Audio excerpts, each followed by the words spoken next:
नमस्कार दोस्तों, वापस से स्वागत है आप सभी का एक और नई वीडियो में नई जानकारी के साथ। और इस वीडियो के माध्यम से हम आपको बताने का प्रयास करेंगे कि कैसे आप मई के महीने में भिंडी की खेती करके बेहतर उत्पादन के साथ जो अच्छी प्राइस है वो ले सकते हैं। क्योंकि हमने आप देखें तो जो किसान का इनकम ऑफ सोर्स होता है, एक तो फसल उत्पादन पे होता है, दूसरा एक प्राइस होता है। यदि उसे अच्छी प्राइस मिलता है तो उसका जो इनकम ऑफ सोर्स है बहुत ज़्यादा होती है। तो ऐसे में आप किस तरह से जो भिंडी की खेती है मई के महीने में करके उसका बेहतर उत्पादन ले सकते हैं।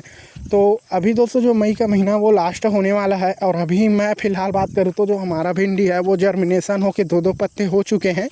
और आप भी यदि लगाना चाहते हैं तो अभी देरी नहीं है, आप मई के महीने में इसी महीने में जो भिंडी का बीज है उसको लगा सकते हैं। आपके पास उसके लिए पर्याप्त मात्रा में पानी होना चाहिए, क्योंकि टेम्परेचर अभी 42 से 45 डिग्री है।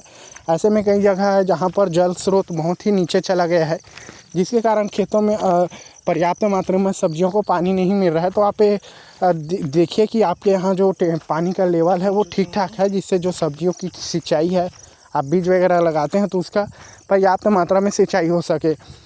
तो अभी जो आप लगाना चाहे तो मई के महीने में लगाते हैं। तो जो इसका फसल उत्पादन की बात करें, पहली प्रोडक्शन की बात करें, तो आपको वो जुलाई के जो तीसरे से चौथे वीक में आपको उसका प्रोडक्शन देखने को मिलेगा। और रही बात इस सीज़न की भिंडी की खेती की, तो आप इसको लगाते हैं तो सभी जो 100% बीज है दोस्तों वो जर्मिनेट हो जाते हैं। और अभी की जो अपेक्षा है, जो ठंड के मौसम में भिंडी लगाई जाती है उसकी अपेक्षा दोस्तों जो गर्मी की भिंडी होती है बेहतर होती है। साथ में इनमें देखा जाए उतना रोग का भी प्रभाव नहीं पड़ता, और अन्य प्रकार की जो बीमारियां हैं या किसी भी प्रकार के अन्य रोग हैं वो दोस्तों इस पर बहुत ही कम प्रभाव देखने को मिलता है। साथ ही आपको जो दवा का और अन्य कीटनाशकों का छिड़काव है वो अभी की अपेक्षा बहुत कम करनी पड़ती है। क्योंकि अभी का जो टेम्परेचर देखा था तो खासकर भिंडियों के लिए ही होता है, और बड़े अच्छे तरीके से दोस्तों इस मौसम में भिंडी होता है। ज़्यादा देख करने की ज़रूरत नहीं होती है। रही बात प्राइस की दोस्तों, तो विगत वर्ष की हम तुलना करें तो विगत वर्ष लगभग 20 रुपये मिनिमम प्राइस था, और अधिकतम तो बहुत ज़्यादा चला जाता है, लगभग 60 से 70 रुपये भी इनका प्राइस चला जाता है। लेकिन मिनिमम की बात करें तो अगले साल दोस्तों 20 रुपये से कम नहीं हुआ था। तो प्राइस तो अच्छा खासा रहता है अभी के मुकाबले। चूँकि अभी तो लोकल में 10 रुपये, चाहे आप मंडी में ले भी कर जाएँ वो भी 10 ही रुपये बिक रहे हैं। लेकिन आप इस मौसम में भिंडी की खेती करते हैं तो प्राइस आपको मिनिमम 20 रुपये देखने को ही मिलेगा। क्योंकि ज़्यादातर किसान अपने खेतों में अन्य फसल ले लेते हैं, जैसे धान और ऐसे अन्य फसल हैं जो बरसात के मौसम में अधिकतर किसान लगाते हैं।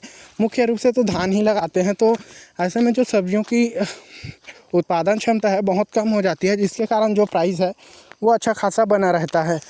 तो अब हम बात करेंगे दोस्तों, आप इस महीने में भिंडी की खेती करते हैं तो ये जो फसल है ये जुलाई अगस्त में इनका उत्पादन होना शुरू होगा। और आपको ज्ञात ही है कि जुलाई अगस्त बरसात का महीना होता है, तो भिंडी का जो उत्पादन है वो आपको डेली लेना होता है। बरसात कहने का मतलब ये है, जैसे आप 1 एकड़ में लगाते हैं तो आपको जो भिंडी की तोड़ाई है दोस्तों डेली प्रतिदिन करनी होती है। क्योंकि एक ऐसी खेती है जो दोस्तों डेली की तोड़ाई होती है। यदि आप एक पौधा को आज तोड़ हैं तो उसमें जस्ट 1 दिन के अंतराल में फिर से फल लग जाते हैं। तो कहने का मतलब ये है कि कितना भी बरसात हो और बहुत ज़्यादा बरसात है रही तब भी आपको जो अपनी भिंडी है उसको तोड़ाई करनी पड़ती है।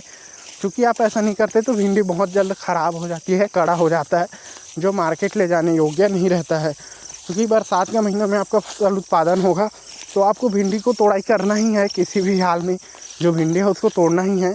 और ये था इसका एक साइड इफ़ेक्ट जो आपको देखने को मिलेगा बरसात के दिनों में भिंडी की खेती करते हैं तो कितना भी बरसात हो उस जिस दिन भिंडी को तोड़ना है आपको उसी दिन तोड़ना होगा, वरना दोस्तों वो अपने समय में नहीं टूटने के कारण कड़ा हो जाकर ख़राब हो जाएगा। तो ये था एक छोटी सी इन्फॉर्मेशन भिंडी की खेती के विषय में। आपको कैसा लगा कमेंट करके ज़रूर बताएं। साथ में चैनल पे नए तो चैनल को ज़रूर सब्सक्राइब करिए, वीडियो को लाइक शेयर ज़रूर करिए। मिलता है किसी और नई वीडियो में नई जानकारी के साथ।